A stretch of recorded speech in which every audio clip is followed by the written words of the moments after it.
These are the Commander cards most worth buying for the month of November. I'm Mia, and I like extra butter on my popcorn. I'm BZ. Fall is one of the best 2 seasons. We're the Nitpicking Nerds. You can go to Cool Stuff Inc., which is our sponsor, and when you check out on the website, you can use code NERDS to save 5% of real money tax dollars on your order. That is real money tax dollars. We're also sponsored by Dragon Shield. You can use our new referral link in the description below to get the best sleeves in the multiverse. Good sleeves. We're also sponsored by Moxfield. Add somewhere in. You don't know where it is. If you said you did, you lied. And happy birthday. Tiffany's birthday is today. You just missed out on having a Halloween birthday, and I'm sorry. We also want to do a special shout out to Concepts and Legends. We actually did an interview for them, so you can check it out in the description below. We'll link it, and you can learn a little bit of new facts about us. Guaranteed, there's at least one fact in that interview you did not know, so you should probably check it out to be fully immersed into the Nitpicking Nerds lore. So we got the cards that are most worth buying.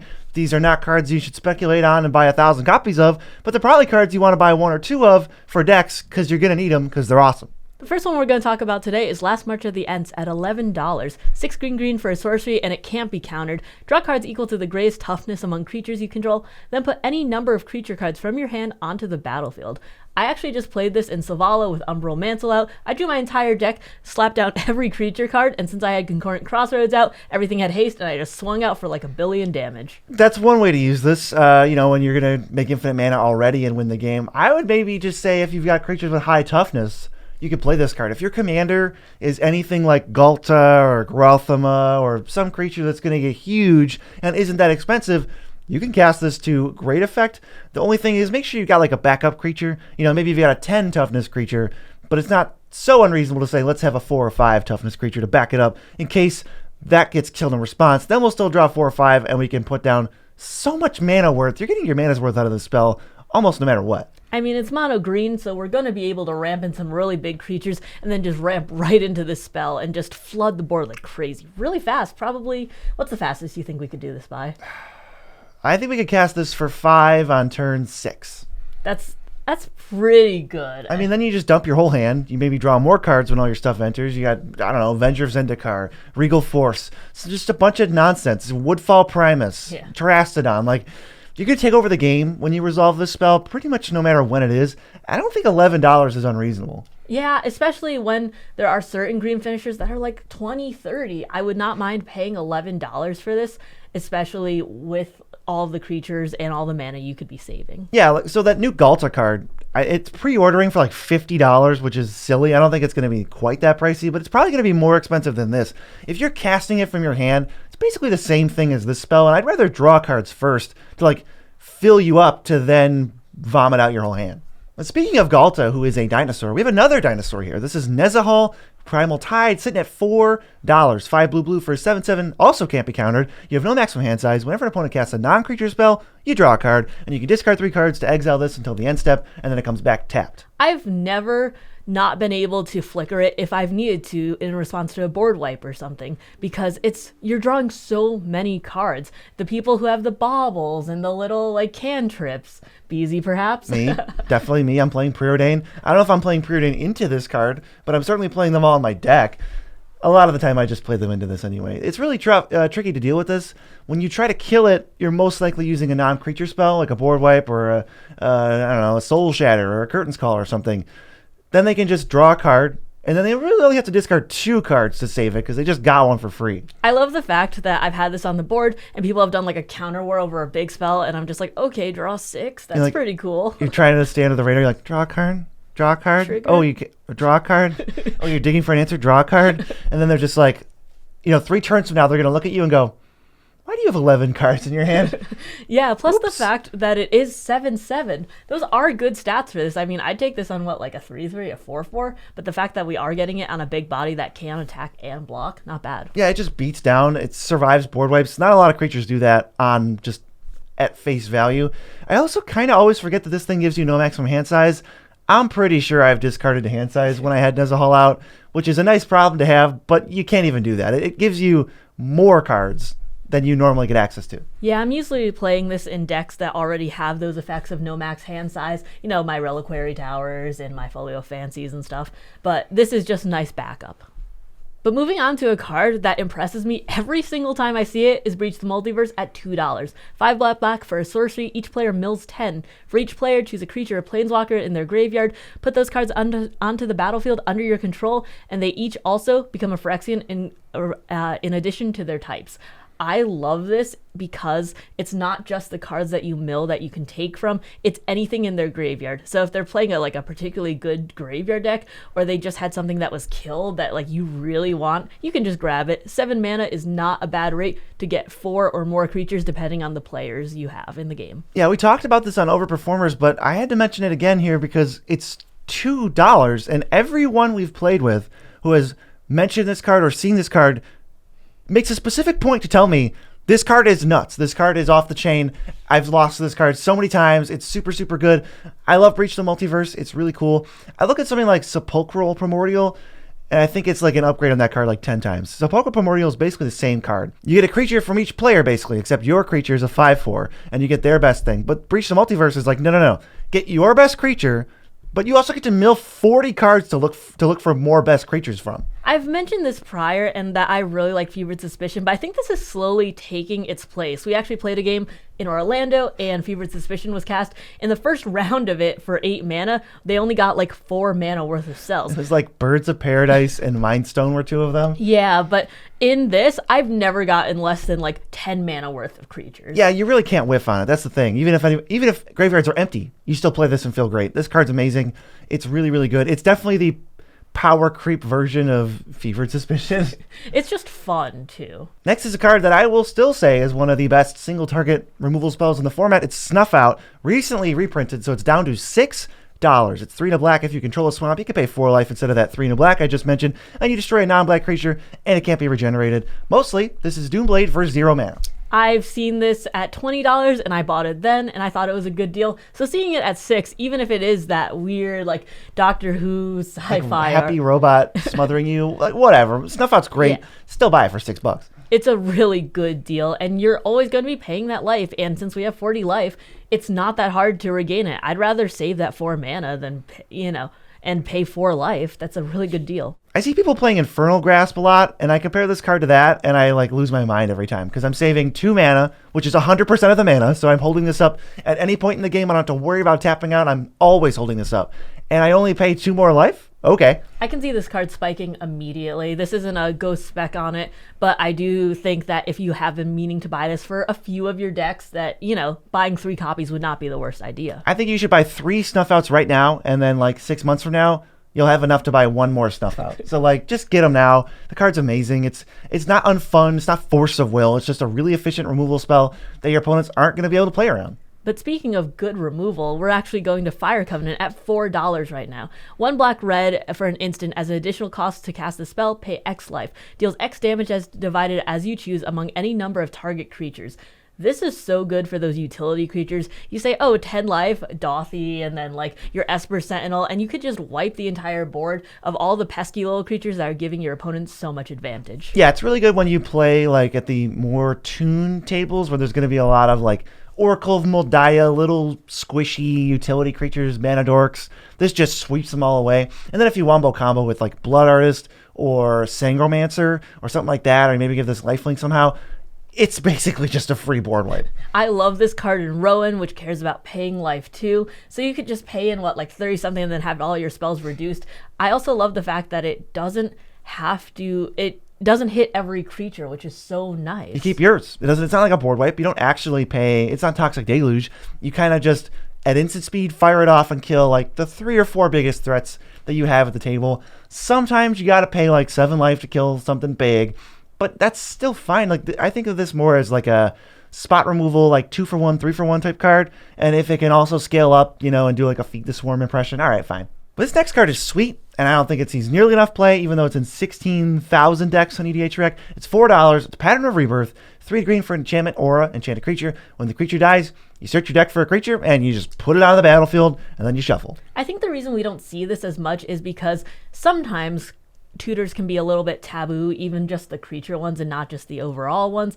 But I do want to see this in more decks. I think it's really fun and it plays into those Golgari death synergies that you love so much. If you have a secret commander, this is a must-have. If you have a higher power pod or higher power meta, this card should probably just be in your green decks that can sacrifice a creature. You got High Market, you got Phyrexian Tower, you got Evolutionary Leap, you got Alter Dementia, you got other cards that are in green / black that just make it so that this is kind of like a 4-mana sorcery, but you can still search at instant speed because now whenever you sack the creature, they can't respond to it. The trigger already goes in the stack. You could even put in your Imperial Archangel deck, perhaps. You can put Imperial Archangel into play with this. The only thing is, make sure you're not going to get targeted out. Like if I enchant my creature and you snuff it out in response, I don't get anything. So sometimes you got to be careful if you think they have something, but that's why Snuff Out's so good, is you can never tell if they have it or they don't have it, but you got to just run it out. It's only 4 mana. Getting your best thing is kind of silly. Yeah, and watch out for those exile effects, though. Swords, Path, Budget. Now, well, so. You have a sack out in place, so yeah, don't worry about that. Going to a card draw engine that can go in actually any deck, Skull Clamp for $4. 1 mana for an artifact. Equipped creature gets +1/-1. Whenever equipped creature dies, draw 2 cards and equip it for 1. I've gotten so many cards off of this, in Edgar and stuff. It's really, really good and efficient. We don't have to convince you that Skull Clamp is good, because you knew that already, but I do maybe have to remind you that Skull Clamp is $4, because I did not know that. In my head, it's like hovering around $6 to $8, but I think the reprints finally are just starting to chip it down below $5. This is a card that's so good that I don't even think you need to play sack outlets. I think you can just put this in a deck. Like, for fun, I had a mono red dragons deck, and I was like, I think Skull Clamp, I'm just going to put it in the deck and see what happens. It was good. I just lost my dragons to a board wipe every once in a while. Spot removal on my commander. I drew like 4 to 6 cards a game. Yeah, I've put it on my commander too, and it's chipped in for that commander damage. If you have a very beefy commander, it's like, well, I don't want to block it because if it dies, you're going to get cards, and I don't want that. But if I let it hit me, it's going to chip in a little bit more and more towards commander damage. I think it's a win-win either way. Yeah, that's pretty sweet. If you put it on like a 6-power commander, now it's like, you want to get a 3-strike, you're out situation, or do you want to give me 2 cards, then I'll recast my commander situation? Yeah, I think no matter where you put it, because it's colorless, it goes in any deck, and it's just a big threat on the board. Yeah, friendly reminder to buy Skull Clamp if you are somehow holding out on it. Next up, we have the best possible version of Rampant Growth. It's so good that I barely ever play Rampant Growth anymore. It's 3 visits for $3. 1 in a green sorcery, search your library for a forest card, put it onto the battlefield, then shuffle. This card does not say put it on the battlefield tapped like almost every other ramp spell does, and it doesn't say basic forest like almost every other ramp spell would. It says forest, so I can go get Overgrown Tomb, Ketria Triome, Gingerbread Cabin, whatever I want with this, and it'll come in however the land normally enters. I love 3 visits because I play so many 3, 4, and 5 colored decks that it's almost a meme, but it gets those Triomes and those Shocklands that I really need to make those decks function with so many pips. Yeah, it's not even just color fixing. It's like, it just makes your mana perfect. You play 3 visits, you got Nature's Lore in your deck. I think Nature's Lore is a little bit more expensive, so I'll recommend 3 visits right now, because $3 feels like a steal when these cards keep going up to like $8 if you don't reprint them. But moving on to an artifact that really helps with creature type decks is Urza's Incubator, and specifically the Retro Frame at $16. 3 mana, when it enters the battlefield, you choose a creature type. Creature spells of the chosen type cost 2 less to cast. That adds up to be a really big discount if this doesn't get killed immediately. Yeah, if you cast 1 creature spell of your type per turn, this is a mana rock that enters untapped that makes 2 mana a turn. We don't even have that. That's not even a thing. That's Worn Power Stone, but better. And then if you cast 2 per turn, which is very likely because this reduces by so much, now it's just unheard of. It's just like this completely busted mana rock that your opponents kind of have to answer. Wow, how many mana rocks have to be answered? That is true. I probably wouldn't play this in green decks because you could ramp with actual lands there, but in my Mardu decks, it's really, really good. And pretty much any creature type deck. I can't even really think of too many that would want this. It's just it's unmatched, the amount of reduction you get when you start playing things.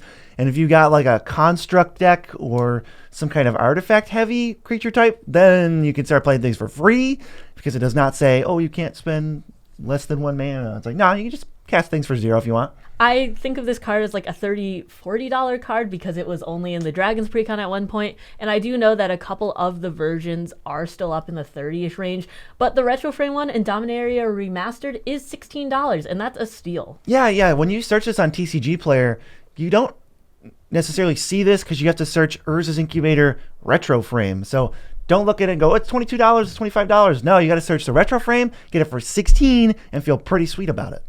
But if you really want to talk about things that are worth it, I recommend moxfield.com, the best place online to build a deck. If you're using a redacted website, as we like to say, you're missing out.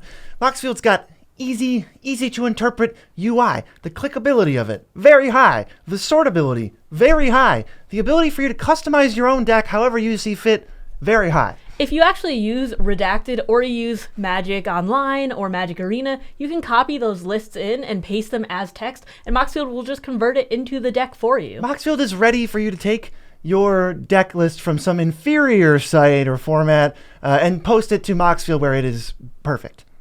This next card is starting to creep up there, and I'm calling it as a really sweet casual win condition. It's $5 now. Taunt from the Rampart. This is your last chance. This is the last time I'm going to tell you to buy this card. It's 3 red, white for a sorcery. Goad all creatures your opponents control. Until your next turn, those creatures can't block. So on its face, immediately what you get out of this card is your creatures are unblockable right now. And you attack with everything and get all the damage you were going to get in without being contested in combat. Then, if anyone's left alive, they probably might be. You probably maybe only killed one person. They have to attack each other with all their stuff, and they can't block. I mean, for 1 white mana, it's strictly better Disrupt Decorum. I'm just angry that I can't put this in my $50 Bailoff deck because it's creeping up so much. Yeah, it's starting to get up in price, but I think this card is awesome. There's a lot of extra synergy you can get from goading things. There's like Death Kiss that like doubles their power when they attack someone that isn't you. And then there's just like gets to be, okay, yeah, your opponents are going to start killing each other. And you can control this completely. It's not like you have to attack with everything. You can just go, all right, I have like 4 blockers. I'm going to sit here. Whichever opponent is left, maybe they have to attack me, but they're goaded, so they don't even have a choice. They're forced to. I have full information of what's going to happen. I can block if I'm going to die. I don't think that's going to happen. I have full control. I love this card. There's really no way this can go wrong. In the lower to mid power levels anyways, combat damage is the main way you're killing people, and this can help speed up the game a little bit. Yeah, if people aren't wiping the board right after you cast this, it kind of feels like an insurrection. You kind of have control over all creatures. They're going to start just burning your opponents. Maybe where this falls off a little bit, you can't really expect it, but every once in a while, you really don't want to see a vehicle across from the board because they can just go, okay, crew, but then they're still being attacked by the other people, so it still didn't go that bad for me. Yeah, there are a lot of creatures nowadays with like tap abilities to activate stuff that they can use in response, but not every creature, and a lot of them also have just pay into them too. So there is a good chance that a lot of death triggers will happen, or you'll just chip in for a lot of damage. And even then, it's like, okay, my creatures, they tapped them for mana, they crewed a vehicle, and only one person got a few damage in. Great, now it's my turn again. Your creatures are all tapped. I have all my creatures still. Yeah. Get in for a second round. Another Lord of the Rings card is Lotho, Corrupt Sheriff at $3. White and a black for a 2/1. Whenever a player casts their second spell each turn, you lose 1 life and create a treasure token. This is really nice considering it procs for every player and not just your opponents. This confused me because I looked at Monologue Tax, and that card was like, I think it was more than $10, and nobody liked it. Nobody was playing with it, and then it started to slowly dip down, and I think Monologue Tax is pretty bad. So I had to like really put the big thinkies down and go, well, why does this card seem okay? Why do I like playing with this card? Why do people talking about it? 2 mana, so it's cheaper every time. You don't have to pay an extra mana, and it's whenever a player casts their second spell. So what you do is you play Lotho, and then another spell, get a treasure right away. You're already starting to pay it, and then now you only need like maybe 1 person over the next 3 plays 2 spells. People are going to try to do that. I think the fact that you're saving a mana and then you're going to trigger it every single turn on your turn makes this a jump better than Monologue Tax, a card you probably forgot about. I think this is definitely better in the higher powered where people are playing faster and there are more spells being slung around. And we want to try it in our CEDH decks actually. But I think this has really good potential to gain you a lot of treasures and just make you win way faster than everyone else. Yeah, if you got artifact synergies, I would consider this one.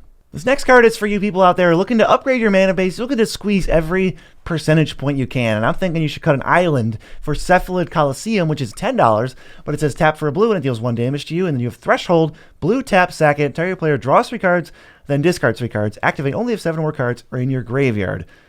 Target is probably going to be you. There's very rare cases, including Thoracle Doomsday cases where you target somebody else, but that's not really in the casual commander. But it's basically an island. You take maybe 3 to 5 damage over the course of the game. There's certain lands like Urborg that can undo the downside of this. And it just draws 3, discards 3. That's a huge surge of cards for such a small investment. Yeah, it's only 1 mana and to sack it and just draw those cards. Card draw is just so important, and I know you get a lot in blue to begin with, especially in if when you're going to be playing this, it's probably going to be in a higher power where you're going to be playing like Rhystic Study and Mystic Remora too. But it never hurts to have this on board just to be able to just get a few more and look for an answer if you need it. Running out of gas? Your land has got your back. Your land is going to give you 3 more cards to look at.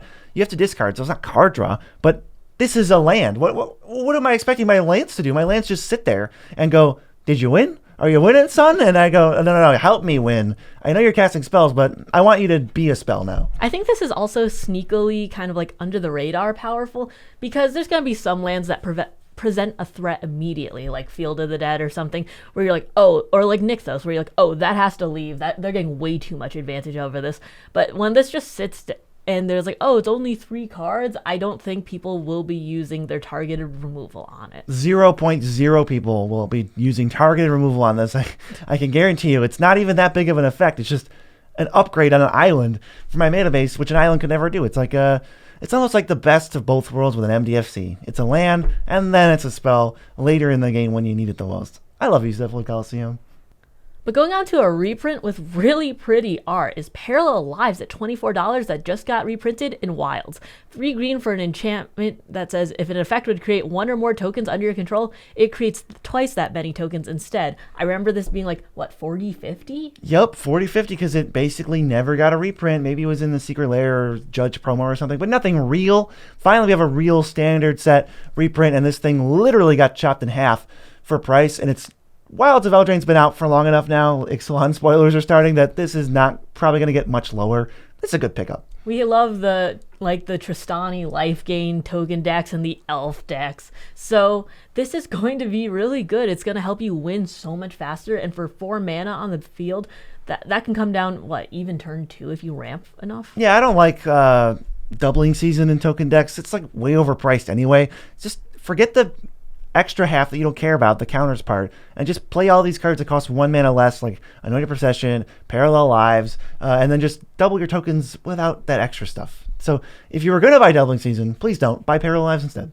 Let's move on to a Commander Masters reprint. This is Deflecting SWAT, finally down to $23 from like $50 or $60. It's 2 in a red. If you control your commander, it's 0. And you can choose new targets for a spell or ability. This effect is like not so hot. There's a lot of cards that cost mana that do this, but when it's free, turns out it's exponentially better, just like everything else. Tutors, exponentially better the less mana you pay for them. Spot removal, exponentially better the less mana you pay for them. Looking at you, Snuff Out. And now, whatever this spell is, I don't know, Redirect? Yeah, I love interacting on the stack, and I traded for this at, I think, when it was 40 something, so I'm so happy to see it being reprinted and like settling at around 23. I also love the fact that in the full art that you get that Corvold like kind of art where he's just flicking it away. Yeah, it's pretty sweet. It's definitely a deflecting SWAT. This is like a higher power card to me. I don't think of like super casual stuff when I think of deflecting SWAT. So if you've got a deck that you've been looking to upgrade and you're like, well, I want to add some more like protection for my commander, here's an option for $20. I mean, it's kind of your get out of jail free card in red, right? Like definitely.